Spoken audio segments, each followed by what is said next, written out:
Hey everyone, welcome to our channel. आज हम करने जा रहे हैं कंटेम्प्रेरी वर्ल्ड पॉलिटिक्स का fourth lesson, which is alternative centres of powers, यानी कि सत्ता का वैकल्पिक केंद्र। इससे पहले की वीडियोस में हम इस बुक के 3 चैप्टर्स ऑलरेडी कर चुके हैं। आप हमारे चैनल में जाकर गो थ्रू कर सकते हैं, और अभी तक आपने हमारा चैनल सब्सक्राइब नहीं किया है तो जल्दी से हमारा चैनल सब्सक्राइब कीजिए और बेल आइकन को ज़रूर प्रेस कीजिएगा, ताकि जब भी हम कोई भी न्यू वीडियो अपलोड करें तो आपके पास नोटिफिकेशन पहुंच जाए। एनीवे, आगे बढ़ते हैं। जैसा कि आप सबको पता है कि 1991 में सोवियत यूनियन की डिसइंटीग्रेशन के बाद अमेरिका की हेगेमनी का दौर शुरू हो गया था, जिसमें अमेरिका ने पूरे वर्ल्ड में इकलौता महाशक्ति होने का भरपूर फ़ायदा उठाते हुए अपने वर्चस्व का विस्तार किया। लेकिन अमेरिका के इस वर्चस्व पर कुछ हद तक अंकुश लगाने का काम किया राजनीतिक और आर्थिक अल्टरनेटिव सेंटर्स ऑफ पावर्स ने, जैसे कि यूरोपियन यूनियन और आसियान जैसी ऑर्गेनाइजेशन के एग्जिस्टेंस में अमेरिका के पावर को लिमिट किया। तो चलिए अब हम इन अल्टरनेटिव सेंटर्स के बारे में विस्तार से चर्चा करते हैं।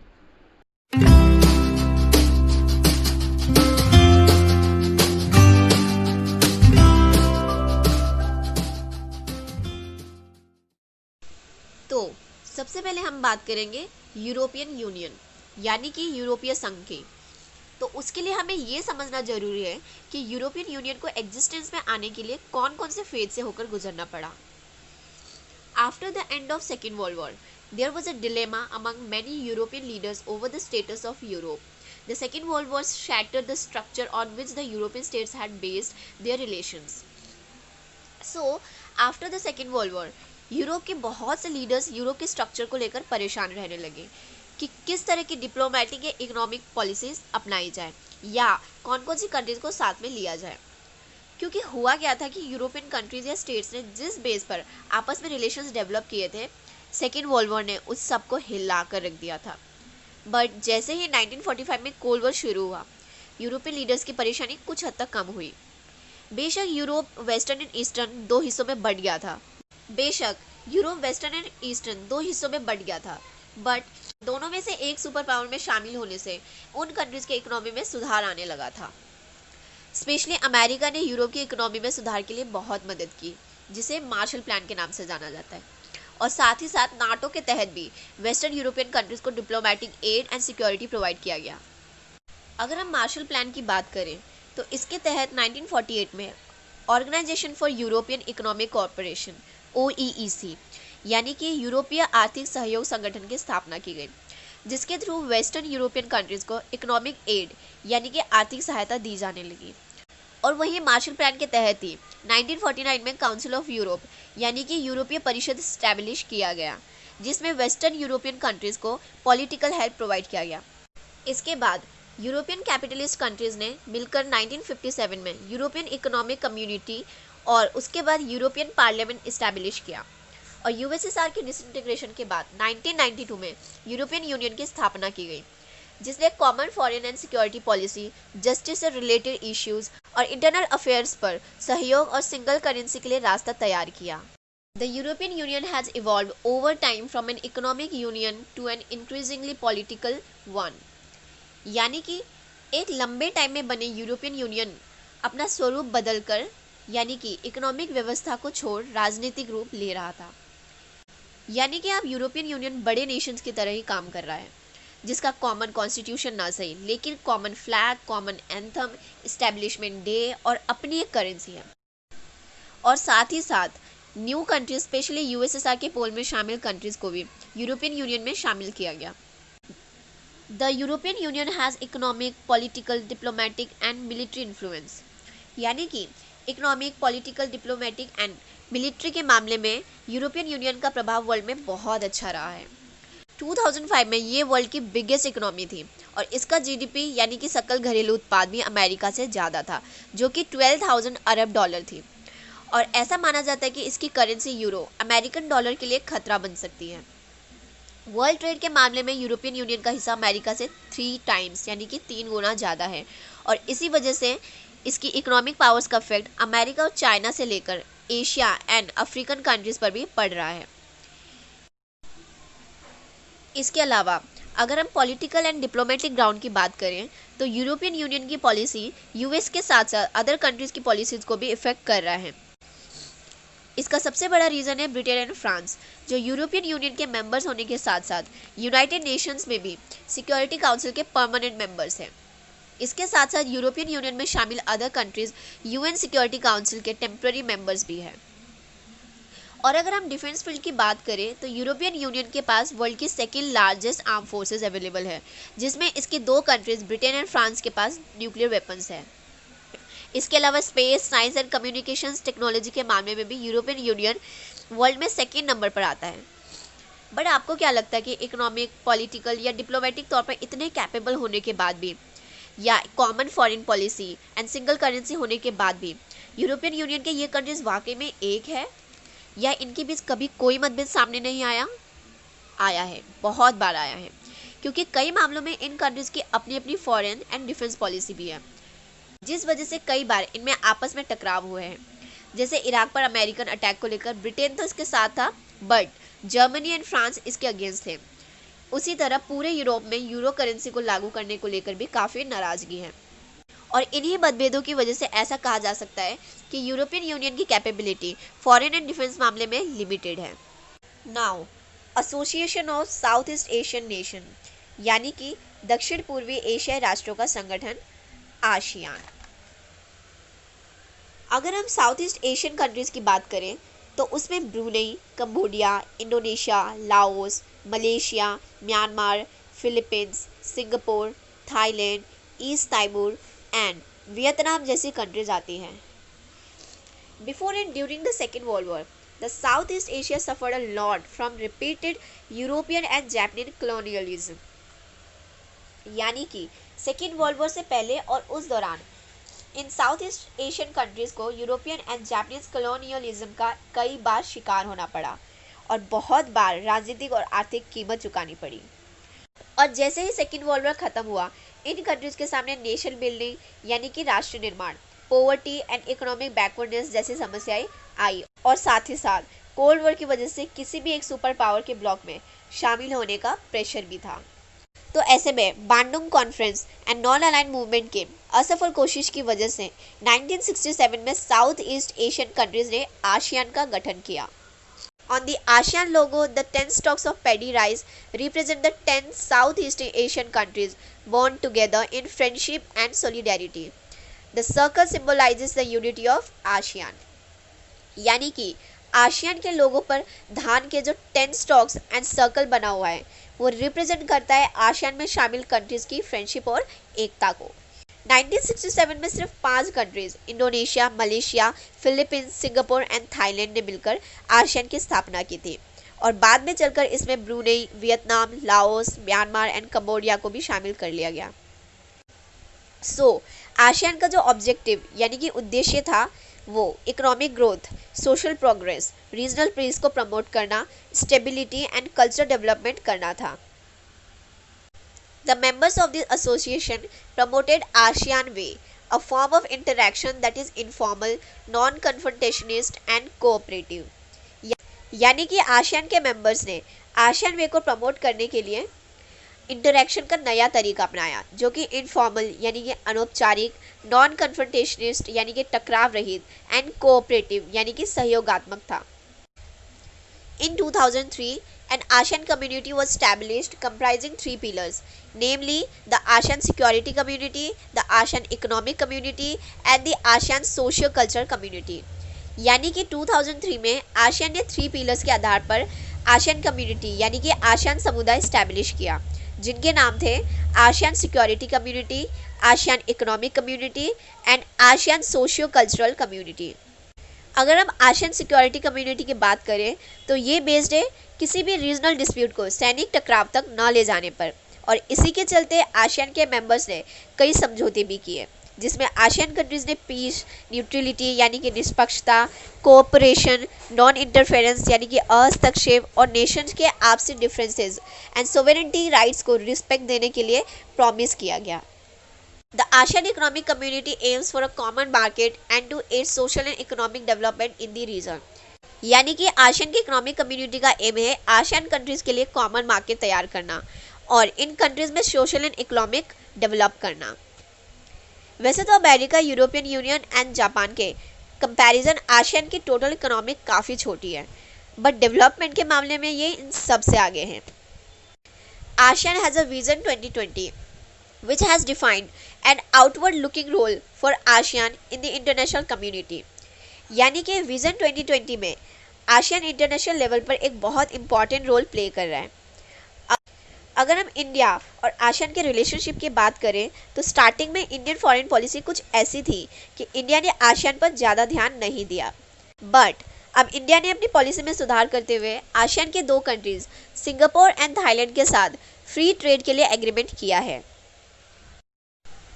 Now rise of the Chinese economy, यानी कि चीनी अर्थव्यवस्था का उत्थान। अब हम बात करते हैं चाइना की। China has been growing as an economic power since 1978। It is projected to overtake the US as the world's largest economy by 2040। यानी कि 1978 के बाद इकोनॉमी रिफॉर्म की शुरुआत करने के बाद चाइना जिस तरह से एक बड़ी इकोनॉमिक पावर के रूप में विकास कर रहा है, उसे यही अंदाज़ा लगाया जा रहा है कि 2040 तक चाइना अमेरिका से भी आगे निकल जाएगा। In 1949, the economy of the China was based on the Soviet model. It now relied on its own resources. यानी कि चाइना रिपब्लिक स्टैब्लिश हुआ था आफ्टर कम्युनिस्ट रिवॉल्यूशन, जो 1949 में माओ के लीडरशिप में हुआ था, जिस वजह से चाइना की इकोनॉमी सोवियत मॉडल पर बेस्ड थी, जिसमें कम्युनिस्ट चाइना ने कैपिटलिस्ट वर्ल्ड से पूरी तरह से दूरी बना ली थी। तो अब चाइना के पास न तो फॉरेन करेंसी थी और न ही उसके पास आउट रिसोर्सेज थी।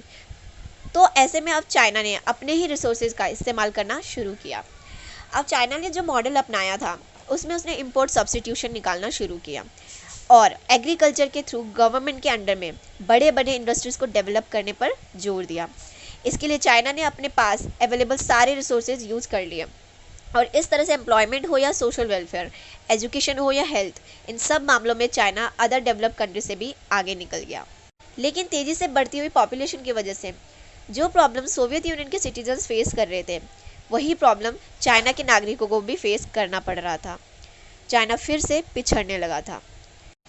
ऐसे में 1970s में चाइना ने फिर से कैपिटलिज्म यानी कि पूंजीवाद की तरफ रुख किया और 1972 में यूएस के साथ अपने रिलेशंस इस्टेब्लिश किए। An open door policy was announced by Deng Xiaoping in 1978, which aimed at generating high productivity by investments in capital and technology from abroad। यानी कि 1978 में चाइनीज लीडर डेंग शाओपिंग ने ओपन डोर पॉलिसी अनाउंस की, जिसका M high productivity यानी कि उच्च उत्पादकता गेन करने के लिए विदेश पूंजी और टेक्नोलॉजी में इन्वेस्टमेंट करना था। और इसके लिए शॉक थेरेपी के बजाय चाइना ने स्टेप बाय स्टेप अपनी इकोनॉमी को खोलना शुरू किया, जिसमें सबसे पहले 1982 में एग्रीकल्चर को प्राइवेटाइज किया गया और 1998 में इंडस्ट्रीज़ को। ट्रेड से रिलेटेड रिस्ट्रिक्शंस को सिर्फ वहीं हटाया गया जहां फॉरेन इन्वेस्टर इन्वेस्ट कर सके और ऐसे रीजन्स को स्पेशल इकोनॉमिक जोन्स नाम दिया गया। इस तरह से न्यू इकोनॉमिक पॉलिसी से चाइना की इकोनॉमी में काफ़ी सुधार आया है। एग्रीकल्चरल एंड इंडस्ट्रियल दोनों ही फील्ड में चाइना तेज़ी से डेवलप कर रहा है। चाइना के पास अब इतनी फॉरेन करेंसी है कि अब वह खुद भी दूसरी कंट्रीज़ में इन्वेस्ट कर रहा है। 2001 में चाइना वर्ल्ड ट्रेड ऑर्गेनाइजेशन यानी कि विश्व व्यापार संगठन में शामिल हो गया, जिसके चलते अब चाइना ग्लोबलाइजेशन में बढ़ चढ़कर भाग ले रहा है। बट इट डजेंट मीन कि चाइना की इकोनॉमी में जो सुधार हुआ है उसका फ़ायदा सबको मिला हो। चाइना में अनएम्प्लॉयमेंट बढ़ता जा रहा है, स्पेशली फीमेल अनएम्प्लॉयमेंट। साथ ही साथ एनवायरनमेंट का नुकसान होना, करप्शन में इंक्रीजमेंट और लोगों में इनइक्वलिटी भी दिन ब दिन बढ़ती जा रही है। बट ग्लोबली देखा जाए तो चाइना एक बहुत बड़ा आर्थिक शक्ति बनकर उभरा है। अब हम बात करते हैं इंडिया चाइना रिलेशन के बारे में। India and China had a cordial relations since time immemorial. Both have political, economic and cultural relations. अगर हम सिर्फ एशिया की बात करें तो एशिया में इम्पेरियलिज्म यानी कि साम्राज्यवाद से पहले चाइना और इंडिया एशिया के सुपर पावर थे। तो इसी वजह से इंडिया और चाइना का अपने आसपास के छोटे छोटे देशों में अपना अपना डोमिनेंस था। यू कैन से कि एशियन कंट्रीज़ में चाइना एंड इंडिया का न सिर्फ पॉलिटिकल बल्कि economic, religious and cultural influence भी रह चुका है। बट इंडिया एंड चाइना तब तक आपस में नहीं टकराए जब तक इंडिया ब्रिटिश रूल से इंडिपेंडेंट नहीं हुआ। दोनों के बीच आपस में न तो डायरेक्ट पॉलिटिकल रिलेशन थे और न ही कल्चरल, और इसी वजह से दोनों देश कभी भी अच्छे से एक दूसरे को नहीं जान पाए।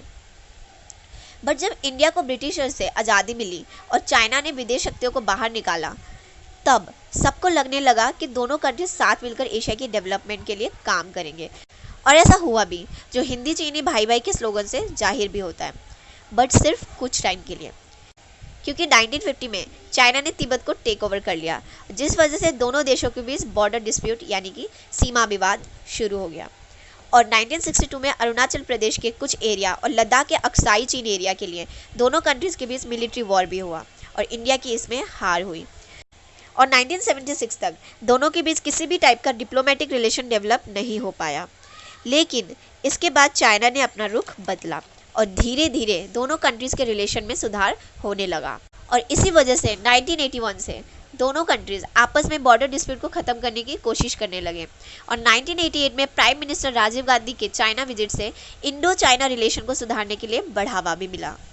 और दोनों कंट्रीज ने आपस के कन्फ्लिक्ट्स को इग्नोर करके बॉर्डर में शांति बनाने के लिए कई कोशिशें की, जिसके बाद से दोनों कंट्रीज के बीच में कल्चरल हो या साइंस और टेक्नोलॉजी फील्ड में हो या ट्रेड से रिलेटेड हो, दोनों ने आपसी रिलेशन को ठीक करने के लिए कई समझौते किए। और 1992 से लेकर 2006 तक दोनों के बीच बाइलेटरल ट्रेड यानी कि द्विपक्षीय व्यापार में भी इंक्रीजमेंट हुआ है। और रिसेंटली दोनों कंट्रीज ऐसे मुद्दों पर भी कोऑपरेट करने पर राजी हुए हैं जिससे दोनों के बीच कन्फ्लिक्ट्स हो सकते थे। तो चलिए अब हम क्विक रिकैप कर लेते हैं। First, after the second world war, Europe shattered the assumptions and structures on which the European states had based their relations. Second, to revive European economy, the US introduced a Marshall Plan to establish Organization for European Economic Cooperation in 1948. Through OEEL, Western European states began to cooperate on trade and economic issues. Third, European Union established in 1992 was a group of European capitalist countries with a common foreign and security policy, cooperation on justice and home affairs, and creation of single currency, and also has its own flag, anthem and founding date. Fourth, the European Union has economic, political, diplomatic and military influence as the EU is the world's biggest economy, which gives it influence over its closest neighbors and in Asia and Africa. And it functions as an important bloc in International World Economic Organization as the World Trade Organization. Fifth, in political and diplomatic influence, two members of EU, Britain and France, hold permanent seat in the UN Security Council, as well as non-permanent members in UNSC, which enable to influence the US policies. For example, current position on Iran's nuclear program, use of diplomacy, economic investment, and in case of a dialogue with China on human rights and environmental degradation. Sixth, military, the EU's combined armed forces are the second largest in the world by spending second after the US, and Britain and France also have nuclear arsenal, and it is the most important source of space and communications technology also. Though EU bears common interest, still its member states have their own foreign relations and defense policies that are often at odds with each other. For example, Britain favored the US Iraq invasion, which other members of EU, Germany and France opposed America's these policies. All these limit the ability of the EU to act in matters of foreign relations and defense. Eighth, before and during the Second World War, Southeast regions of Asia suffered economic and political consequences of repeated colonialism, as well as at the end of war it confronted with the problems of nation building, which gave birth to association of Southeast Asian nations, popularly known as ASEAN, for uniform cooperation and interaction. Ninth, ASEAN was established in 1967 by 5 countries of this region, Indonesia, Malaysia, Philippines, Singapore and Thailand, by signing the Bangkok Declaration. Over the years, Brunei Darussalam, Vietnam, Laos PDR, Myanmar and Cambodia made its strength to 10. 10th, ASEAN countries celebrated the ASEAN Way, a form of informal interaction, non-confrontation and cooperation standing on 3 pillars in 2003. Such as ASEAN Security Committee, ASEAN Economic Committee and ASEAN Socio-Cultural Committee. 11th, ASEAN Vision 2020 encourages negotiations over the conflicts in the regions by mediating the end of Cambodian conflict, East Timor crisis and meets annually to discuss East Asian cooperation. 12th, in recent years, India has also tried to make agreements with ASEAN by signing free trade areas with two ASEAN members, Singapore and Thailand, as well as sign on FTA with ASEAN itself. 13th, China emerged as the fastest growing economy since economic reforms of 1978, to be projected to overtake the US as the world's largest economy by 2040, with the economic strength of population, land mass, resources, regional location, and political influence. 14th, after independence of People's Republic of China in 1949, Soviet model of economy was adopted under the leadership of Mao by assuring employment, social welfare, education to all, and better health as China began to use its own resources and grow Chinese economy at the rate of 5 to 6%. 15th, China ended its political and economic isolation with major policy decisions taken in 1970s. These included China-US relations establishment in 1972, four areas of modernization, agriculture, industries, science and technology in 1973, open door policy in 1978, privatization of agriculture and industries in 1982 and 1990, and setting up of special economic zones.